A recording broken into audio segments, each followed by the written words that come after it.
Kwanza mnyina kitaffe n'omwana n'omwoyo mutukuvu wangi omwana tumukizangirwa Yesu Kristo musa kwenda kumusalaba amakulu gako kuva kakano alimo kugakwisa kumira lwana nesomesa n'aswabe naye anyikira okulo omulwanyi muzano Yesu wa Kristo ennaku zonna ez'obulamu bwe amina mutuume omwana ono erinnya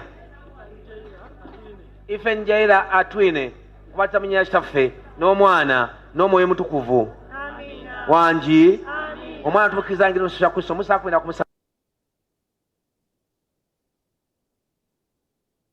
naye ez'obulamu bwe amina mutuume omwana ono erinnya divine mubiru kwanza mnyina kitaffe n'omwana n'omwoyo mutukuvu omwana tumukizangirwa Yesu Kristo musa kwenda kumusalaba amakulu gako kuva kakano alimu okugakwisa kumira lwana nesomesa n'aswabe naye anyikira okukola omulwanyi muddu musi gwa Kristo ennaku zonna ez'obulamu bwe mutuume omwana ono erinnya David mubiru kwanza mnyina kitaffe n'omwana n'omwoyo mutukuvu omwana tumukizangirwa Yesu Kristo tumusa kwenda kumusalaba makulu gako kuva kakano alimu okugakwisa yakumira lwana nesomesa n'aswabe naye anyikira okukola omulwanyi muddu musi gwa Kristo ennaku zonna ez'obulamu bwe amina mutuume omwana ono erinnya Jerusalem mukisa kwanza mnyina kitaffe n'omwana n'omwoyo mutukuvu mukisa tumukizangirwa Yesu Kristo musa kwenda kumusalaba amakulu gako kuva kakano alimu okugaana kwisa ekomera lwana nesomesa n'aswabe naye anyikira okukola omulwanyi muddu musi gwa Kristo ennaku zonna ez'obulamu bwe amina mutuume omwana ono erinnya wangi Nathan wangoye kwanza mnyina kitaffe n'omwana n'omwoyo mutukuvu Nathan tumukiriza ayingire mu kya Kristo musa kwenda kumusalaba makulu gako kuva kakano alimu okwegagana Kristo yakomera lwane n'ensi n'omiresani waswabe ndaye anyikira okukola omulwanyi muddu musi gwa Kristo ennaku zonna ez'obulamu bwe amina mutuume omwana ono erinnya Harriet navubya nkwanza mnyina kitaffe n'omwana n'omwoyo mutukuvu abakristaayo wangi Harriet tumukiriza ayingire mu kya Kristo musa kwenda kumusalaba amakulu gako kuva kakano alimu okwegana Kristo yakomera lwane n'ensi waswabe naye anyikira okukola omulwanyi muzano musi gwa Kristo ennaku zonna ez'obulamu bwe amina mutuume omwana ono erinnya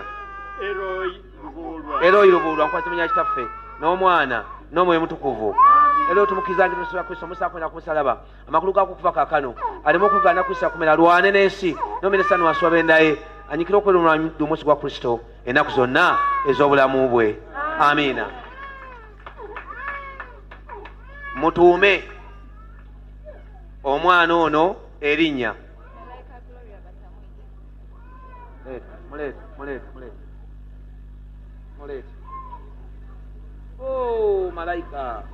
malayika azukuse otyo malayika Gloria batamwite nkwaza mnyina kitaffe n'omwana n'omwoyo mutukuvu malayika tumukizangirwa Yesu kya Kristo musa kwenda kumusalaba amakulu gako kuva kakano alimu okwegana Kristo yakomera lwane n'ensomesa n'aswabe ndaye anyikira okukola omulwanyi muzano musi gwa Kristo ennaku zonna ez'obulamu bwe amina amina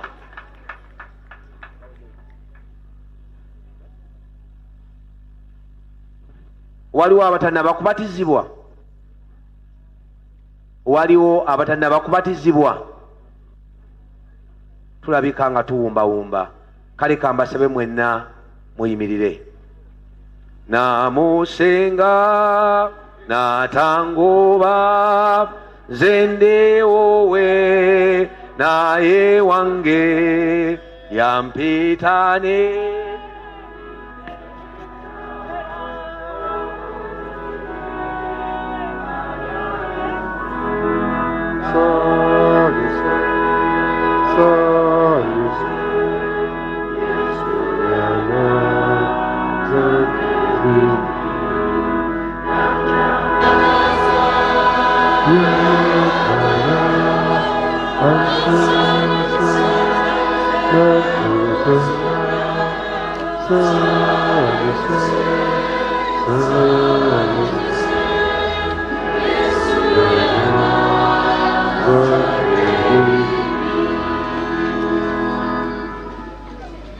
kale mukubire Katonda mu ngalo atukoledde ebyekisa. Kati abayima mbasaba abaana abo mubalabire bulungi nga muli wamu n'abazadde, era mubateeketeeke bulungi nga mubiyigiriza ebya katekisimu, essala ya Mukama waffe, mubayigirize ebyetaagisa byonna, mubakomyewo eri Ssaabadinkoni abeeyatulize, ate ekyo bwe kiggwa balyoke baleetebwe eri omulabirizi okusibwako emikono. Kale nsaba muleme kukoma ku luno, mugende mu maaso n'omulimu ogwo. Kale katusabire abaana, buli mwana oyo abatiziddwa, oba muzadde gw'omulina oba muyima, mukwateko omukono gwo guteeke ku mutwe gw'omwana oyo, musabire essaala, omuyima oba omuzadde. Mukama tusabire abaana bano batiziddwa n'abantu bonna, bawe omukisa, bakuume basiteeke enkomerero ez'amaanyi. Abaana bano obateekereteekere obulamu obulungi nga bakula, obateekereteekere ssente z'okusoma kwabwe zibeerewo, buli siteegi gye batuukamu ssente zaabwe zibeerewo. Ate era mbasabira obayambe basobole okusoma obulungi n'okufuna zi diguli ensi ze zeetaaga, naye ate bayambe bakulenga baana nga bategeera Yesu, nga balokole ddala, babeere abaana b'obuvunaanyizibwa. Ate era mbasabidde ekiseera nga kituuse bamaze emisomo, obayambe bafune emirimu egy'okukola, bafunemu ssente, nga bazifuna mu makubo matuufu. Ate nsaba ekiseera nga kituuse, buli mwana wona batizo bonna, buli omu omuteekereteekere omukazi gwali wasa, ate era bateekereteekere bano abawala buli omu omusajja gwali fumbirwa. Nangirira mu linnya lyo Mukama embaga ku bo mu biseera ebituufu, era nsaba baleme kugenda bugenzi mu bufumbo bwa kawundo kakubye eddirisa ng'abamu ku bakadde baabwe baakola. Nsaba ekintu ekyo nkisazaamu mu linnya lya Yesu. Era nsaba omukisa gwo n'abaana ababatizza, abazadde nga si bagatte, obayambe bave wano balekeraawo okwetegereza. Omugatta nkyamwetegereza, nsazaamu okwetegereza okutaggwa okwo mu linnya lya Yesu. Era nsaba ekisa kyo n'emirembe gye kibeerewo, n'omukisa ogutaliiko buyinike ogwa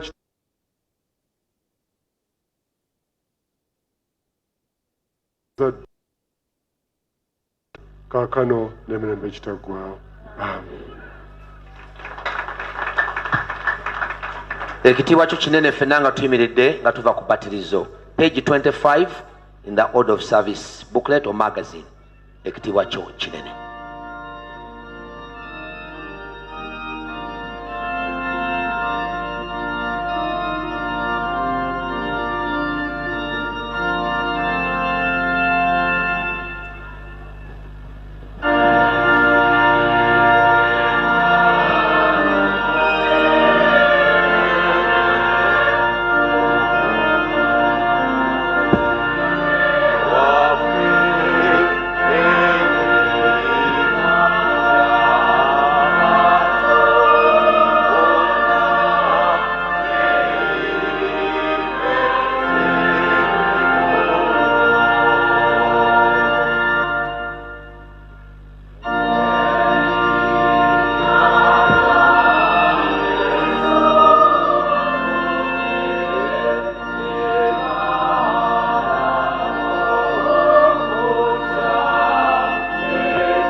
yimusa emikono gy'okubireko Yesu mu ngalo.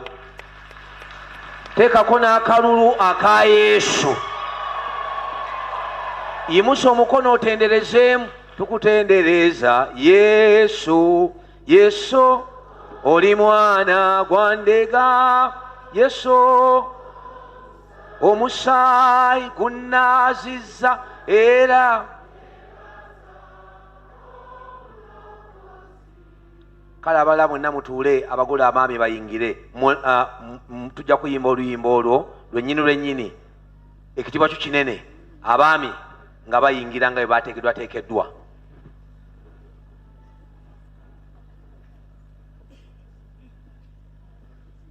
Abakebezi buli kyokola mangu. Abagole abaami mutandika okutambula mujje.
Ekitundu ekisembayo abayimbi.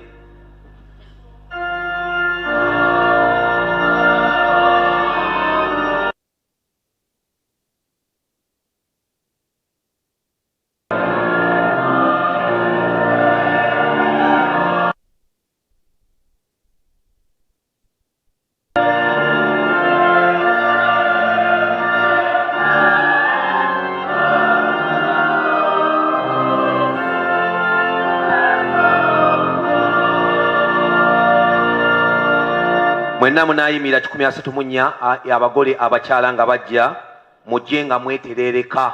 Kale mwenna ng'ekkanisa muyimirire twanirize abagole bano abakyala abajja 134.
nja kusaba tuddemu oluyimba olwennyini omulundi gumu mujje nga mweterereka. Nammwe abali mu kyaki mukubeko mu ngalo n'akalulu abagole nga bayingira toba na bujja. Kale abayimbi mujje nga mweterereka.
bwe mutyo mweterereke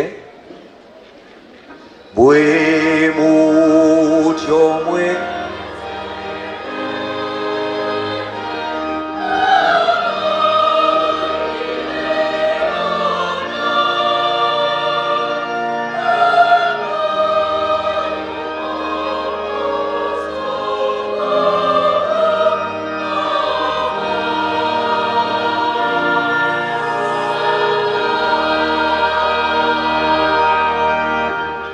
mubanirizeeko mu linnya lya Mukama waffe Yesu, mubakubireko mu ngalo.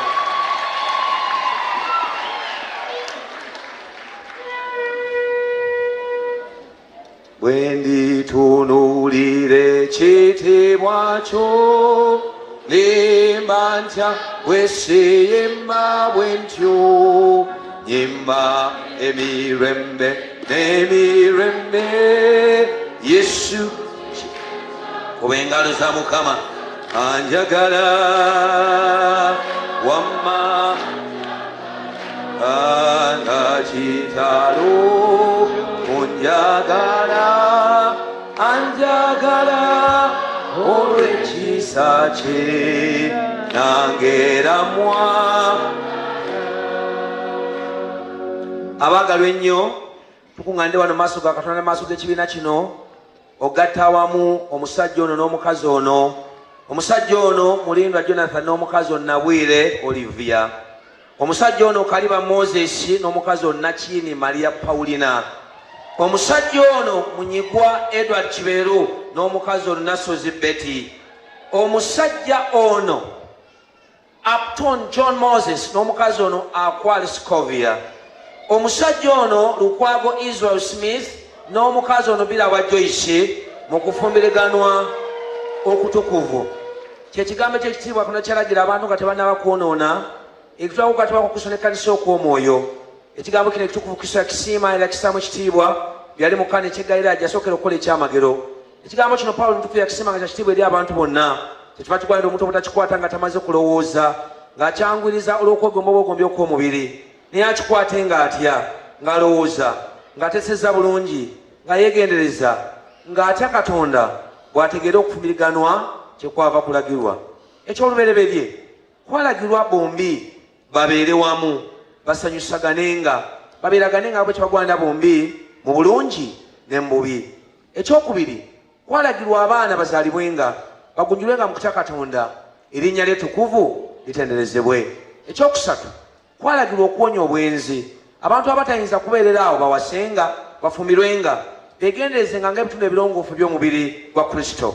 Kale kubanga waliwo omuntu yenna mu mmwe alina ensonga ey'amazima ate nga ntuufu ng'erobera, Lukwago Israel Smith ne Birabwa Joyce erobera, Upton John Moses ne Akwali Scovia ensonga erobera, Munyagwa Edward Kiberu ne Nasozi Betty ensonga erobera, Kaliba Moses ne Nachini Maria Paulina ensonga erobera, Mulindwa Jonathan Agre ne Nabwere Oliver okugattibwa mu bufo obutukuvu. Ensonga eyo ng'ogirina era nga ntuufu gyatule kaakano.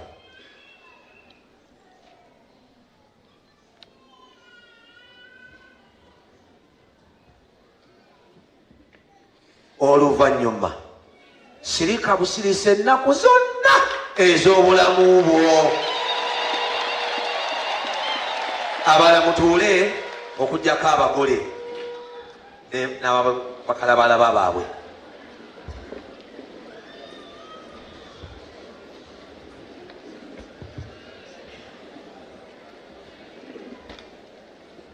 Moses Kaliba ne Maria Nachini era Moses John Apatun ne Scovia Okwale,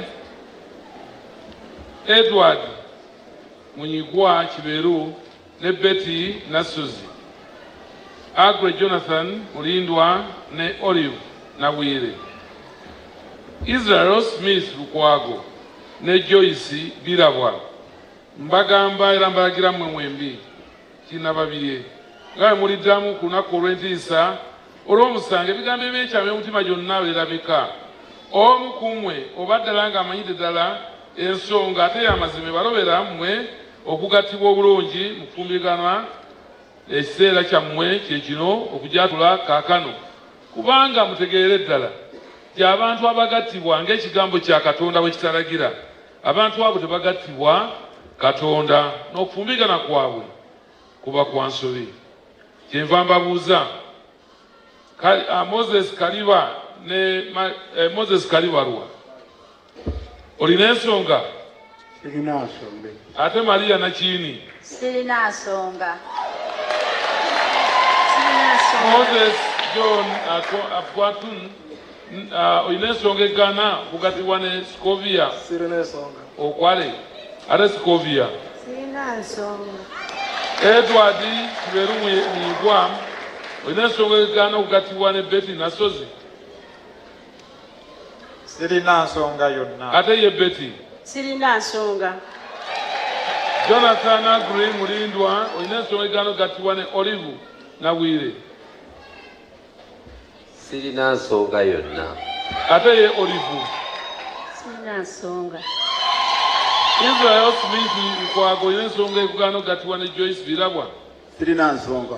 Ate ye Joyce? Sirina nsonga.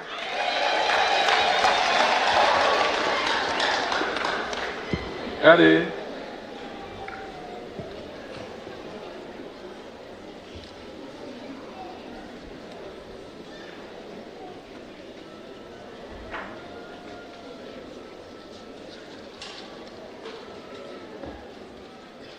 Taata mukube engalo bannange eza Yesu nga mumwebaza.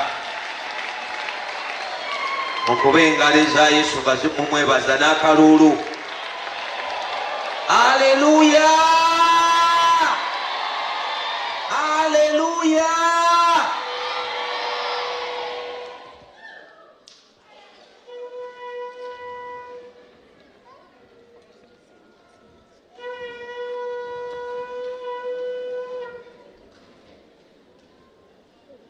Nsaba abagole bano mubasabire kubanga ngenda kubawa interview. Tebereza interview ya Ssaabalabirizi. Kale mubasabire bagiyite bulungi. Buli omu asobole waleme kubaawo agwa kibuuza. Kale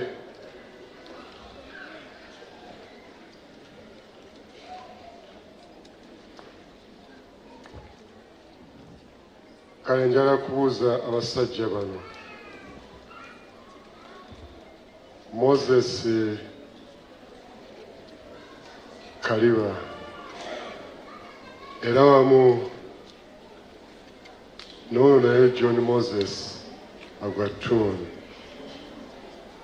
ne Munyigwa Edward Kiberu era wamu ne Mulindwa Agri Jonathan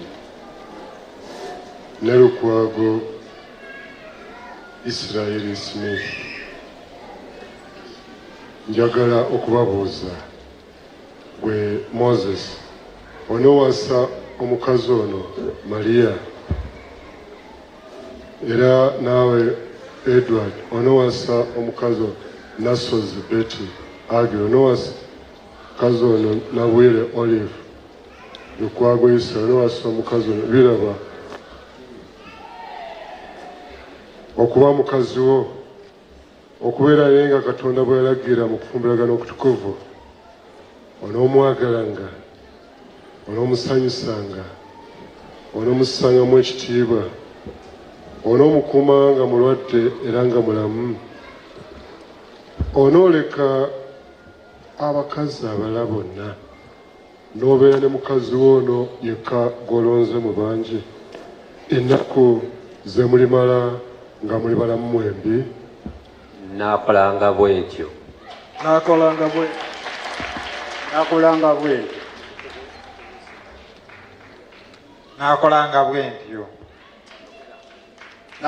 bwentyo.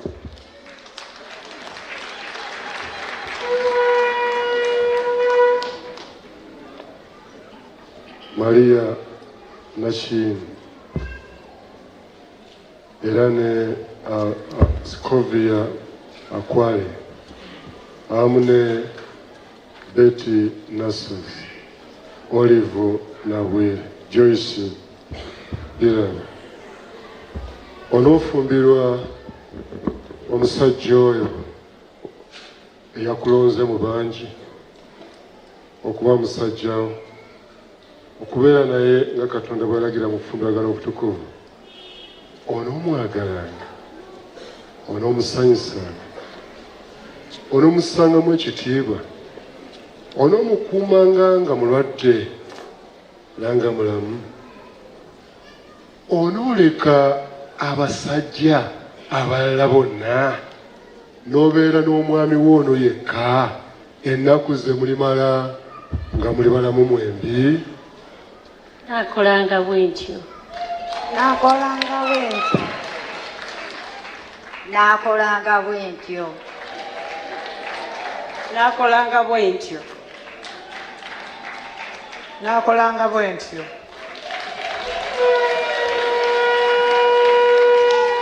Kansabe abako mugire eddala lumu saagalayo muko ajja kujja wano kubanja nkoko. Enkoko bw'oba tonnagirya onojja n'otulaba oluvannyuma. Kale abako mujje wano abateekeddwa okugaba.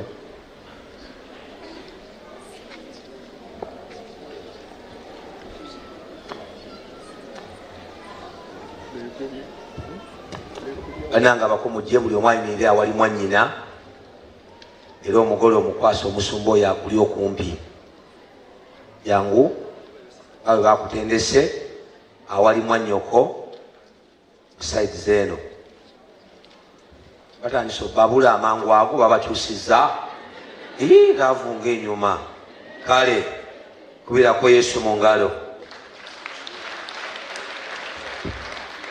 Metroni akwate ekimuli abako ndowooza buli omu atuuse waliwo gwe bankwasiza okugaba otugabirako ku nkoko kama wange nja kukikola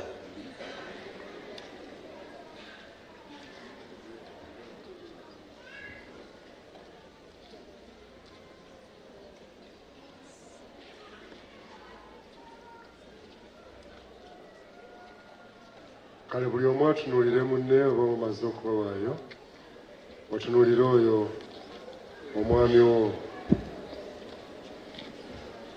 olyoka omuggyeko bulungi mutunuuligane bulungi omwami wabako omuba mumaze mudde abagole mutuuke mutunuuligane omwami kwata emikono ebiri egy'omukyalo olyoka omuggyeko akatimba bulungi emikono ebiri okikole nga muteekemu n'akakodyo ke mwategese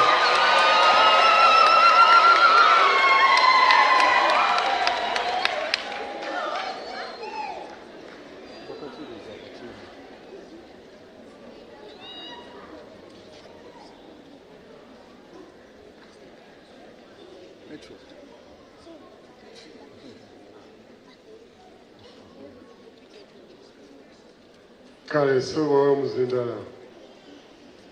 omuzindala bagenda kulayira naye emikono mugikwate bulungi bayambe bakwate emikono bulungi omutunuulirako mu maaso n'oluuso olw'omukwano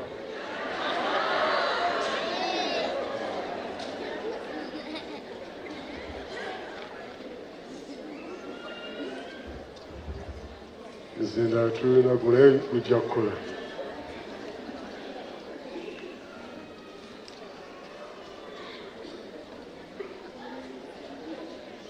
otyo kale nja kubakulembera naye gwe ojja kwogera erinnya lyo omwami nze oyogera erinnya lyawe nze Akwaton John Moses Mulindwa Agret nze Mulindwa Agret Jonathan nze Kaliba Moses nze Munyigwa Edward Kiberu nze Lukwago Israel Smith nkuwasa gwe ate oyogera erinnya lye uwasa gwe Akwara Scovia nkuwasa gwe Nabwire Olive mpata gwe Pawulina Nakingi nkuwasa gwe Betty Nassos nkuwasa gwe Bila wa Joyce kale kakati mujja kugendera wamu okuba mukazi wange gwe mpasizza mudeemu mwenna lumu mudeemu omuzindalo gwe ngamba abasajja okuba mukazi wange gwe mpasizza mwenna awamu okubeera naawe okusooka leero mu bubi ne mu bulungi abasajja nga sibawulira mwogera mu bugagga ne mu bwavu mu bulwadde ne mu bulamu nja kukwagalanga nja kukukuumanga okutuusa okufa bwe kulitwawukanya nga Katonda bwe yalagira era nkulayiridde bwe ntyo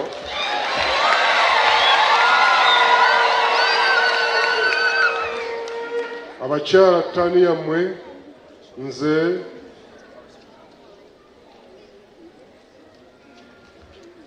Omukyala muteeke omuzindaalo. Nze Nabwire Olive. Nze Paulina Nakini. Nze Akwara Scovia. Nze Birawa Joyce. Nze Nasozi Betty. Atyo nkufumbirwa ggwe ogera erinnya lyawo. Kufumbirwa ggwe Kiberu Edward Bunyigwa. Kufumbirwa ggwe Lukwago Israel Smith.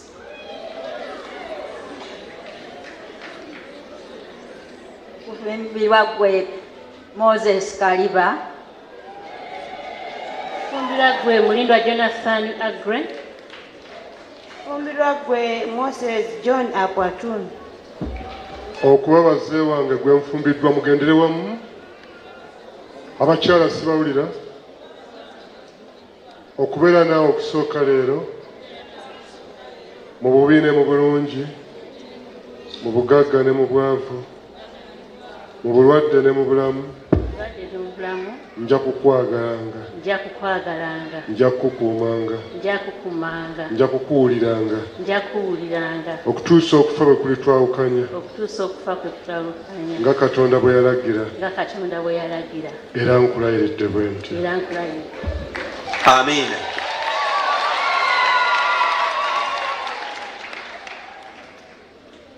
Empeta ezo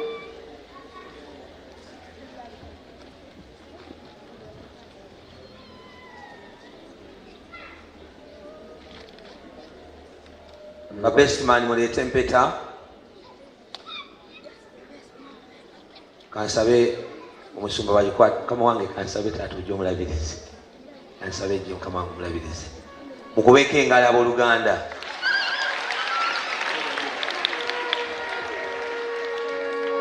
Empeta kati omulabirizi ajja kukwata eyaawo. Ibrahim Simon ezebbiri ezeeyo eyaawano nkisigaza. Kale kansabire empeta zino buli omu alina empeta jaziwanika. Ayi Mukama, nsaba ow'omukisa empeta zino abaddu bano kinoomu n'abazaana bo kinoomu zibabeere omujulirwa n'omusingo mu kwagalana kwabwe okutukuvu okutaggwaawo mu linnya lya Yesu Kristo Mukama waffe. Amiina. Kale buli musajja ateeke empeta ku mukazi w'oyo, ogiteekeko ekke wansi bulungi ku kkono.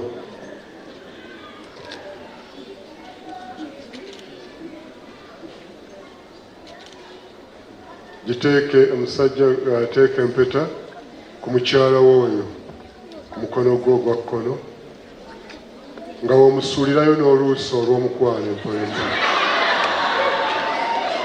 Empeta giteekeredde ekke wansi.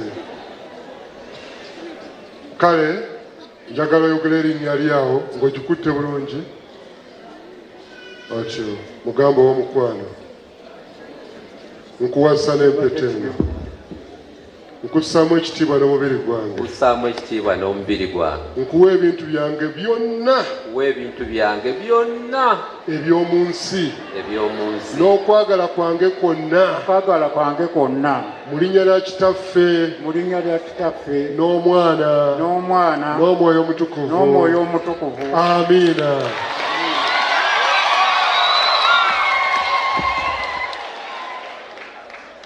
Kale abakyala naawe gimuteeke ku mukono ogwa kkono nga omuweereza ne laavu ey'omu maaso, ogissa wansi, omwami ogira n'owanikako n'empeta waggulu. Abakyala ababadde bakwesunga n'obagamba kiwedde. Otyo kale mugambe omukwano,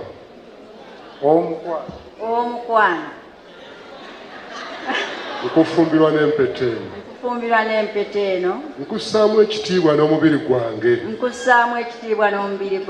nkuwa ebintu byange byonna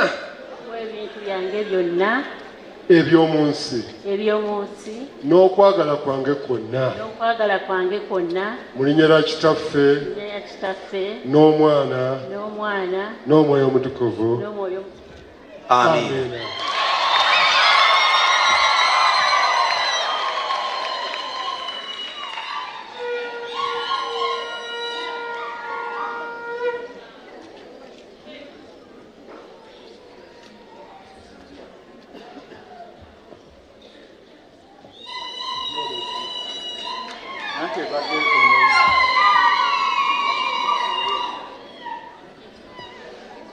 Kale tugenda kubasabira.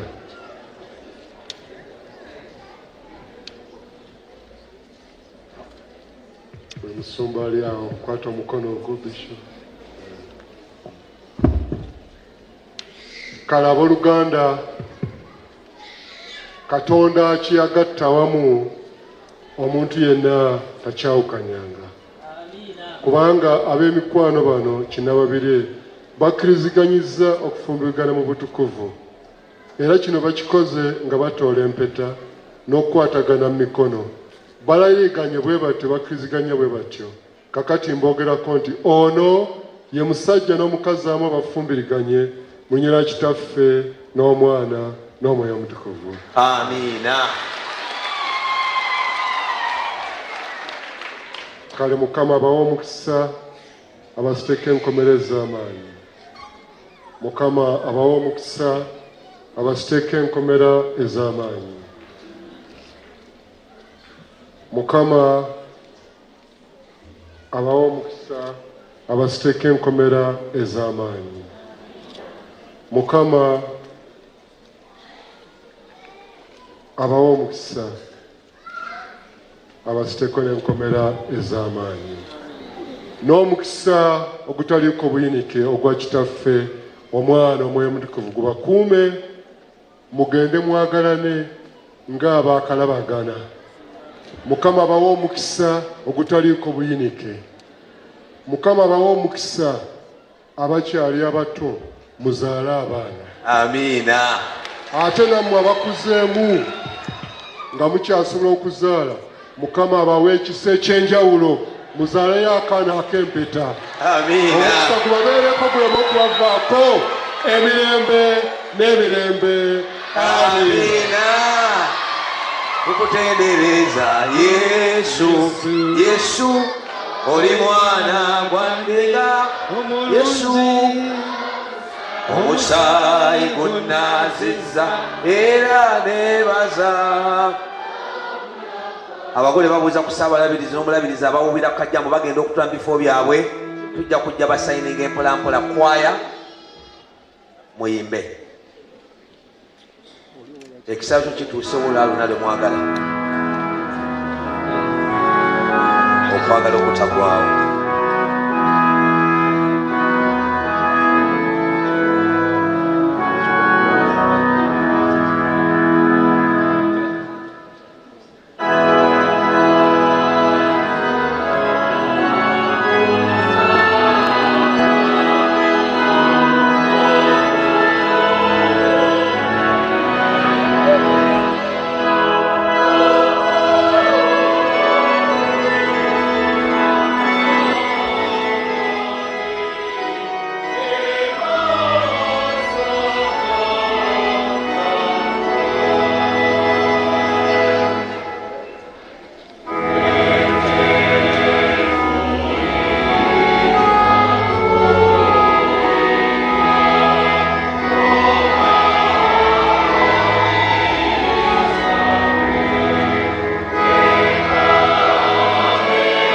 Abagole muyimirire,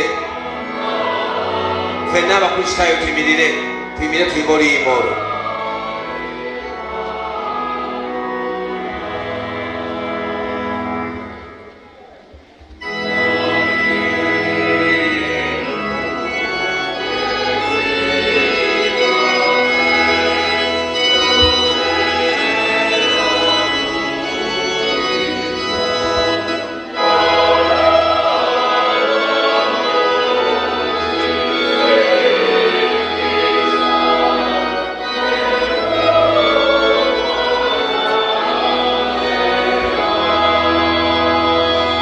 mwenna mutule okujjako abagole.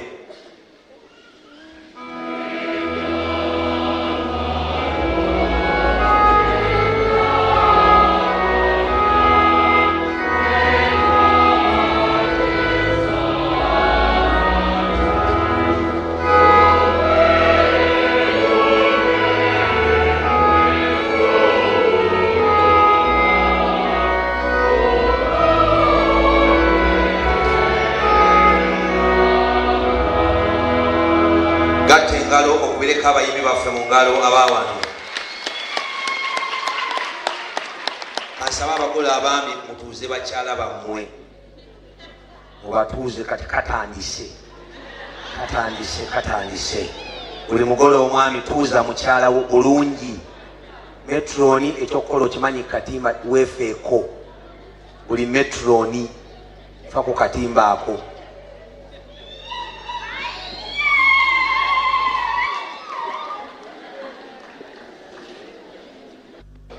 Metroni oyo gwe nninda atereeze bulungi. Nyabo yimiriro ojja kusobya.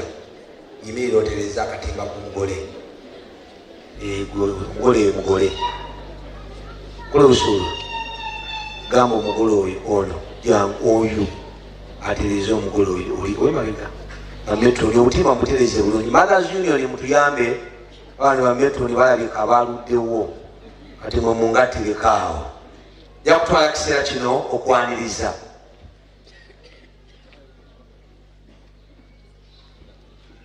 Musikirize twala omukisa guno ogutali gwa bulijjo okwaniriza okubeerawo kwa Katonda mu kifo kino. Gimusa engalo gyo twaniriza okubeerawo kwa Katonda mu kifo kino. Ez'engalo za Mukama ziyimuse mu bbanga ozikuwenga za Mukama. Haleluya. Taata Kadafi Saabalabirizi kama ng'ekitiibwa omulabizi w'ennamirembe the right reverend Moses Banja tukwaniriza nnyo mu kkanisa y'eno mu busumba bwo buno engalo ezo n'akalulu bibyo mungere okwaniriza omulabirizi n'akalulu mumwanirize nnyo nnyini ddala. Mukama wange wali ontuma wano waŋŋamba nti byokola ligenda obikole ekitende emirundi 3 ndowooza nti nfuba. Muzikirize nyanirize maama wange abantu babiri abampita erinnya eryo bokka ate simanyi lwaki ndowooza Mukama yakikola. Asooka ye mami wange omubuulizi Mmere Bukenya, owookubiri ye maama Allen Sekkadde. Kambasabe mumwanirize maama Allen, bansonyise nnyo okulaba, mumukubireko mu ngalo ez'amaanyi ennyo. Muzikirize nyanirize ababuulizi bonna. Ababuulizi to mention is to omit, to omit is to offend. I don't want to offend anyone. Muyimirire ekkanisa ebaanirize. Mwanirizeeko ababuulizi abo n'engalo ennyo. Muzikirize nyanirize abakulembeze b'ekkanisa eno. Muyimirire nga ntandika n'omukubirize yakava ku kiso. Omukulu Lameka Sonko, taata oyo yakava ku kiso, mukulu Sonko n'abakulembeze b'ekyaki muyimirire mubakubireko mu ngalo abakulembeze b'ekkanisa eno. Kati ate ab'obusumba mubeegatteko nammwe abakulembeze b'obusumba nammwe muyimirire mukubireko abakulembeze b'obusumba mu ngalo. Bane mbongere engalo ez'amaanyi tusanyuse nnyo. Mukama abawa omukisa. Abakebezi bange mubireeko abakulu, abakebezi bange mubireeko abakulu. Mukama wange abakebezi bange nange nalonda abasajja n'abakyala ab'amaanyi abakola omulimu ogwa Mukama. Nja kwaniriza nnyo nnyini ddala Oweekitiibwa Henry n'omukyala Basekabembe, tubaaniriza nnyo mu linnya lya Mukama waffe Yesu. Njagala kutwala mukisa guno okwaniriza omulamuzi nga bituukaawo nga nkyusa omulamuzi awamu ne yinginiya Bakalibbala. Sanyuse nnyo okubalaba, mbakubireko mu ngalo.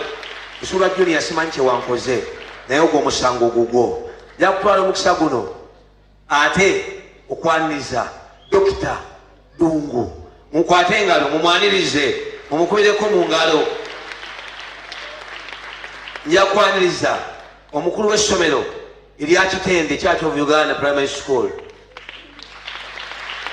Kama wange buli lwowulira nyaniriza ago gonna omanya madirisha kubanga kampeyini y'olwaleero mpe dirisha vamu ebirabirekere Yesu ye kampeyini va mu dirisha mpe dirisha ebirabirekere ani Yesu ye slogani yaffe mpe dirisha ebirabirekere ani nga temwogera leeta dirisha ebirabirekere ani abakisiima ekyo okubira Yesu mu ngalo ez'amaanyi.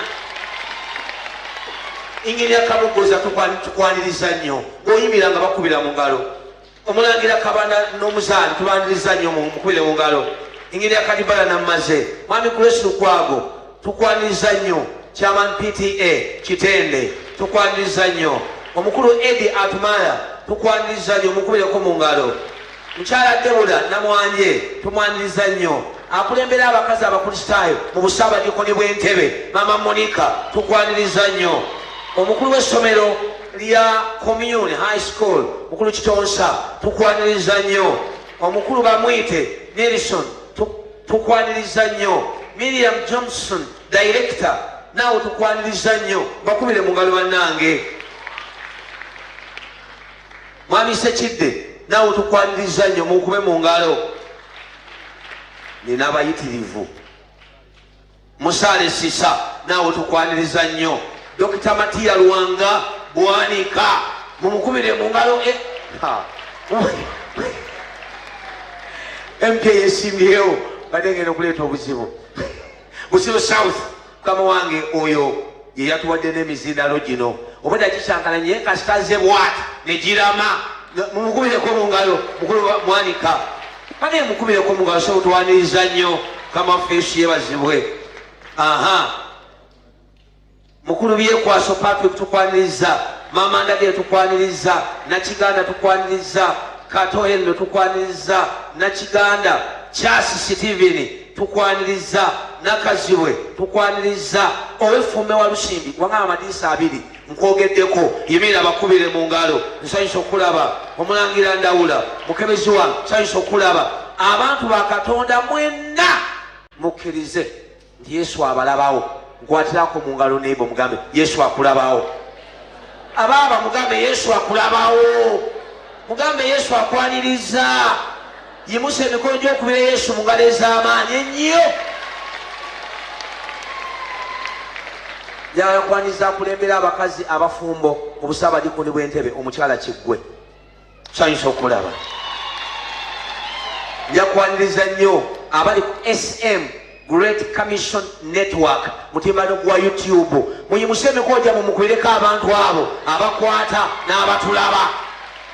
Mukama wange okkirize okusaba kuno BBS Terefina yakukozeeko Keyaloovu mukulu Junior Busulwa ne management mubakubireko mu ngalo bannange nnyonnyo nnyinnyini ddala. Nengeddeko n'abafamire wano nabo tubeebalizaako Yesu mubakubireko mu ngalo bannange. Mwebaze Yesu muwanize bannamawulire okuva mu Family TV mubakubireko mu ngalo nabo tubaniriza nnyo mu Mukama waffe Yesu. Aba BBS bravo bravo bravo mwebale okuteekamu ssente Yesu abampera omukisa. Musajja wange munnamawulire wange Moses Mugalula oyo ankolako nnyo mumwanirizeeko Dream TV naye eri wano mubakubireko mu ngalo bannange mwebaze Yesu. Obudde bwebwo bwatambudde naye Mukama wange mulabirizi lwa Mukama wange Ssaabadikoni w'obusaabadikoni buno Venerable Canon Emmanuel Kenneth Sewanyana gomanyidde ddala embeera ye y'okulwala nange taata yampaddemu nvugemu katono nkwanirize era soba onoogenda nga nzizaayo Entebe naye fonnaawo tuddemukko enyuma era bankubireko mu ngalo sebo neyanza nnyo okkirize so Mukama wange olwa Ssaabadikoni nkwanirize ojja otwanirize mukaddafu Ssaabadikoni n'abaana bo bano abakristaayo n'oluvannyuma tunayimba oluyimba olw'okubirawo twanirize mukadde waffe Ssaabalabirizi mukube engalo nga zaaniriza taata omulabirizi waffe. Kuba engalo ez'amaanyi nga zaaniriza taata omulabirizi.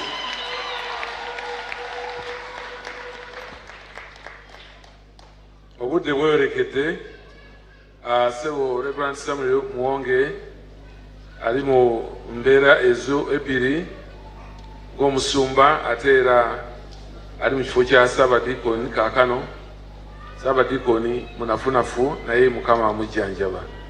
Njagala nnyo muneegatteko twanirize mukadde waffe Ssaabalabizi w'ekkanisa ya Uganda, the Most Reverend Dr. Stephen Samuel Kazimba Mugalu, gwe tuli naye wano buweereza era atukulemberamu. Twagala nnyo okukwaniriza n'obuweereza bwonna bw'otukozeemu okuva ewatuuse wano. Era njagala nnyo kubanga abasinga babaaniriza. Njagala twanirize nnyo abagole bano. Katonda ye yennyini beegattidde ffe tubaddewo mu kifo kye.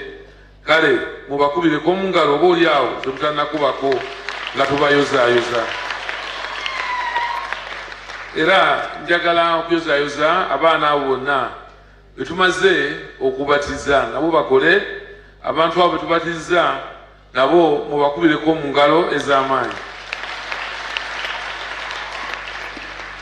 Era njagala okwaniriza mmwe abazadde era n'abayima b'abantu bano be tubatiza bannange tubaaniriza nnyo mu Mukama waffe n'obuweereza Katonda bw'abawadde. Kyensanze se omukadde waffe Ssaabalabizi titujja ne tubatiza bwe tuti. Bwe tugenda okussaako emikono obadde wali obagamba nti kale bwe banaaweza emyaka 12 ne mulyoka mbatwalewo omulabirizi okubassaako emikono nga mumaze okubayigiriza.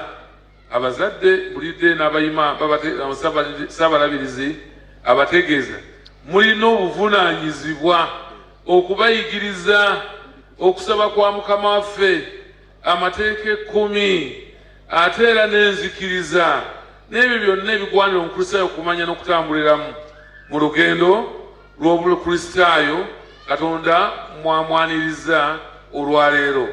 Naye oluusi abazadde mwerabira n'abayima ne beerabira, abayima basinga okwerabira. Bwe bajja wano nga bwe kibaddewo wala kiwedde. Bwe tuluka okussaako emikono tobalabayo. Ate nga muba bakulu nnyo okwanjula abantu bano be mumaze okuyigiriza. N'olwekyo mmwe abali wano mbakubiriza mubeere ekyokulabirako ekirungi, manya ebigenda mu maaso mu bulamu bw'omwana oyo, era tambula wamu n'omuzadde, tegeera ebyetaaga bye byonna obimuwe. Oluusi n'omuzadde ssente zimubula ezimusomesa, omuyima buvunaanyizibwa okukwata mu nsawo n'owaayo, omwana n'asoma. Tebabalonze bigenda kukoma wano, naye otambula naye kubanga mwire Ssaabalabizi nga abategeeza nti balina nga basoma ate nga ebikulu byonna mu bulamu bw'omuntu bituukirizibwa mu bo. N'olwekyo mwabayima njagala bubeere buvunaanyizibwa bwammwe, mufeeyo nnyo eri abantu bano, mubakunywereze mu kkanisa yaabwe kubanga mu kkanisa eno mwe bakoze eki, mwe babatiziddwa, tebabaddukako. Singa banaabaleka waliyo omusango ku nkomerero. Bw'omwana oyo bw'onooba tomutadde mu mikono gya Katonda n'amulaba nga bwe weeyamye wano, kale eriyo omusango. Mudduke eri omusango, mujje eri ekisa kya Katonda.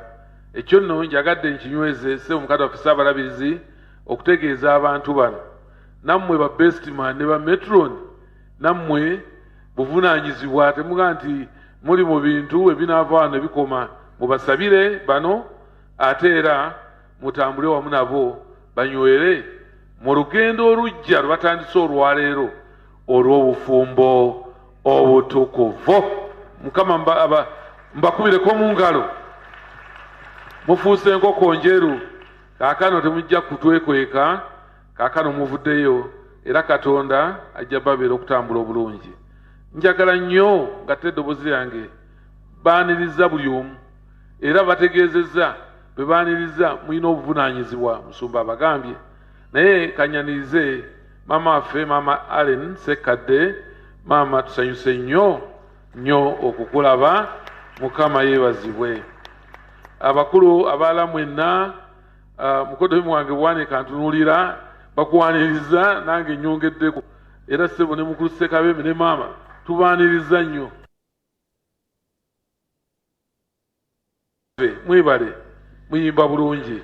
ate mulabika bulungi. Bannaffe Fathers Union, bamemba Fathers Union ne Mothers Union, CMF, CWF omungalo okubeera wano. Okwange kubadde gwakwaniriza maliriza nga mbakulisa okuyita mu lunaku olukulu okuzaalibwa kwa Mukama waffe, era twebaza Katonda olw'okusobozesa okubeerawo era ne tujaguliza wamu naye, ate ne tujaguza nga bwe tugamba nti kuzaalibwa kwa Mukama waffe Yesu Kristo nga naawe omuwulira yazaaliddwa ne mu bulamu bwo. Ekyo kikola enjawulo nene nnyo. Mukama batuweere nnyo omukisa, tubaagaliza ekiseera ekirungi ekisigadde. Mukadde waffe Ssaabalabirizi yagenda otutuusaako obubaka, era njagala oteeketeeke bulungi omutima gwo osobole okufuna ekigambo ekyo Katonda kyategese okuyita mu ye okujja gy'oli, okujja gye tuli, kubanga kigenda kugasa obulamu bwaffe nga tweteekateeka okumalako obulungi omwaka guno n'okutuyingiza mu mwaka omujja. Tubaagaliza ekiseera ekirungi. Kadde waffe tukusabira Mukama akozese bulungi nga bwakuyise, era obuweereza obwo bwonna Katonda akusobose era obutuukirize bulungi. Ffe gwaffe gwakusabira na kugulawo mitima gyaffe.